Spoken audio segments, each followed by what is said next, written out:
Episode 132 Ribulit kepala Long Jiaonan tiba-tiba terbelah. Dengan susah payah, seorang wanita merangkak keluar dari kulit lamanya yang telah robek. Ling Yuxiu dan Si Yongxiang menjerit kaget. Tanpa sadar mereka saling berpelukan, lalu segera melepaskan diri ketika menyadarinya. Qin Mu mengeluarkan liontin jiok bermarga Qin dan cakram kaisar yang sebelumnya dirampas Long Jiaonan. Melihat seseorang keluar dari kulitnya sendiri memang pemandangan yang mengerikan. Sehingga ia tanpa sadar memegang harta penangkal kejahatan itu. Perlahan-lahan, Long Jiaonan berhasil keluar sepenuhnya dari kulit lamanya. Ia batuk darah dan tampak sangat lemah. Meskipun berhasil menyelamatkan diri, penampilannya berubah lebih tua belasan tahun dibanding sebelumnya.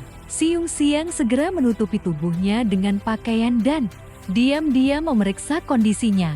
Masih ada beberapa tulang yang hancur di tubuhnya. Bisiknya kepada Ling Yuxiu. Long Jiaonan menyeka darah dari sudut bibirnya. Lukaku terlalu parah.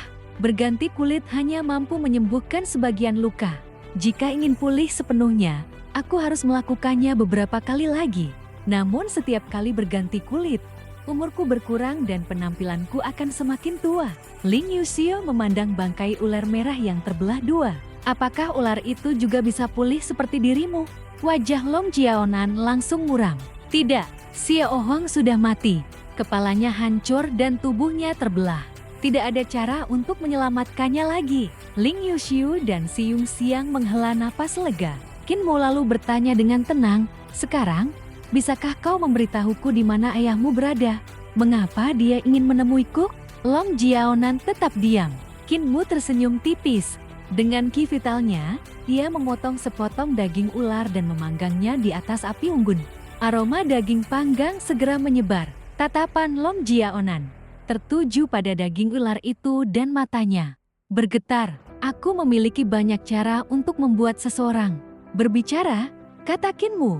Heavenly Saint Cult dan Kementerian Kehakiman Kekaisaran Perdamaian Abadi memiliki metode yang cukup efektif.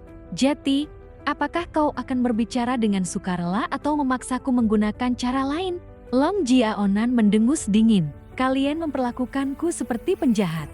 Padahal selama perjalanan ini aku masih menjaga sopan santun terhadap kalian." Qin Mu mengangguk. "Aku bisa memperlakukanmu dengan hormat. Namun kau adalah pemberontak yang menyebabkan banyak kekacauan. Menyerahkanmu kepada pihak berwenang adalah hal yang wajar." Long Jiaonan kembali terdiam karena tidak memperoleh jawaban. Qin Mu menyegel jiwa dan kesadarannya menggunakan teknik penciptaan iblis surgawi agar ia tidak dapat melarikan diri. Malam itu mereka tetap tinggal di pulau, menunggu kemungkinan segel selemen yang telah ditanam kembali dapat hidup kembali.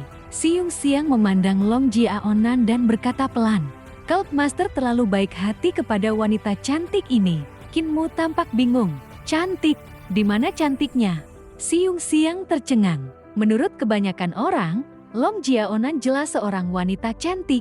Bahkan setelah menua beberapa tahun, kecantikannya masih terlihat jelas. "Kalau begitu," tanya Si Yongxiang, "menurutmu wanita seperti apa yang cantik?" Qin Mu berpikir sejenak. "Seseorang yang mirip nenekku, atau seseorang yang agak montok seperti kakak Yuxiu." Mendengar itu, Ling Yuxiu langsung berseri-seri. Sebaliknya, Si Yongxiang merasa kesal. "Lalu aku? Kau terlalu kurus dan masih muda," jawab Qin Mu jujur. "Nenek bilang perempuan yang terlalu kurus kurang enak dipandang. Sedikit berisi lebih baik." Si Yongxiang hanya bisa terdiam. Saat itulah ia menyadari bahwa standar kecantikan Qin Mu benar-benar berbeda dari orang kebanyakan. Setelah suasana kembali tenang, Qin Mu sengaja berbicara keras agar Long Jiaonan mendengarnya. "Alasan aku membiarkanmu hidup adalah untuk memancing ayahmu keluar. Jika Raja Naga datang menyelamatkanmu, para ahli Heavenly Saint Cult akan menunggunya. Kali ini dia pasti tidak akan bisa melarikan diri." Long Jiaonan bergidik. Jika ayahnya benar-benar datang, kemungkinan besar ia akan masuk ke dalam jebakan Qin Mu. Akhirnya ia menyerah. "Sekte Master Qin, ada alasan mengapa ayahku ingin bertemu denganmu." Qin Mu tersenyum. "Akhirnya kau mau bicara." Long Jiaonan menghela nafas panjang. "Orang yang meminta ayahku mengundangmu adalah Dao Master." Kinmu terkejut. Long Jiaonan melanjutkan. Dao Master khawatir Heavenly Saint Cult akan bersekutu dengan Kekaisaran Perdamaian Abadi untuk menghancurkan Dao Sect.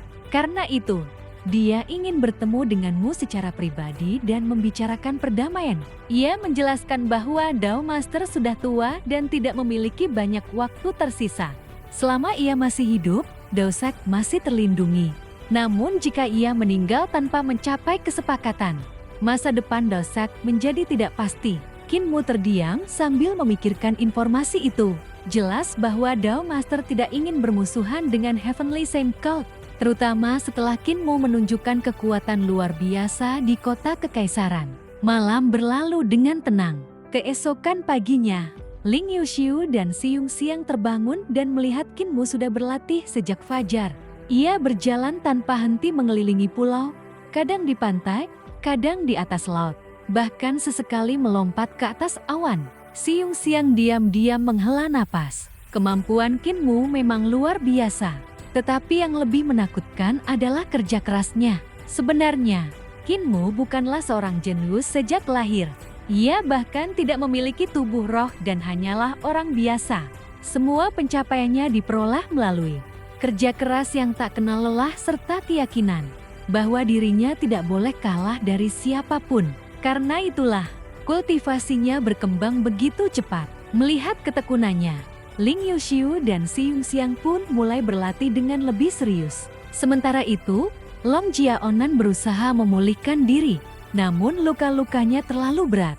Jika ia terus berganti kulit untuk menyembuhkan diri, ia akan semakin tua dan kehilangan lebih banyak umur. Menjelang siang, Kinmu berjalan menuju mata air untuk mengambil air bagi segel-segel selemen yang baru ditanam. Namun langkahnya tiba-tiba terhenti. Di dekat mata air berdiri seorang pendeta tua berjubah abu-abu kusam.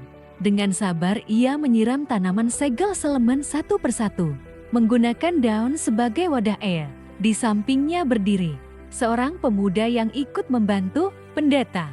Tua itu memperhatikan tunas kecil yang mulai tumbuh dari salah satu segel selemen. Wajah tuanya segera dipenuhi senyum. Makhluk-makhluk ini ternyata masih bisa hidup kembali setelah mati, katanya lembut.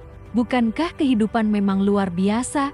Sekte Master Qin, setiap gerakannya tampak menyatu dengan alam. Seolah-olah laut, pulau, langit, dan seluruh kehidupan di sekitarnya adalah bagian dari dirinya. Kinmu melangkah maju lalu memberi salam.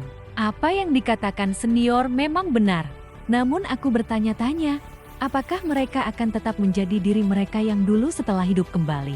Pendeta tua itu membalas salam. Ini pertama kalinya kita bertemu secara langsung.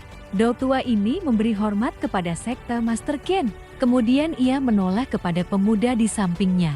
Lin Xuan, cepat beri hormat kepada kaisar manusia generasi ini. Pemuda itu terkejut, tetapi segera membungkuk hormat. Dao Zilin Xuan memberi salam kepada kaisar manusia.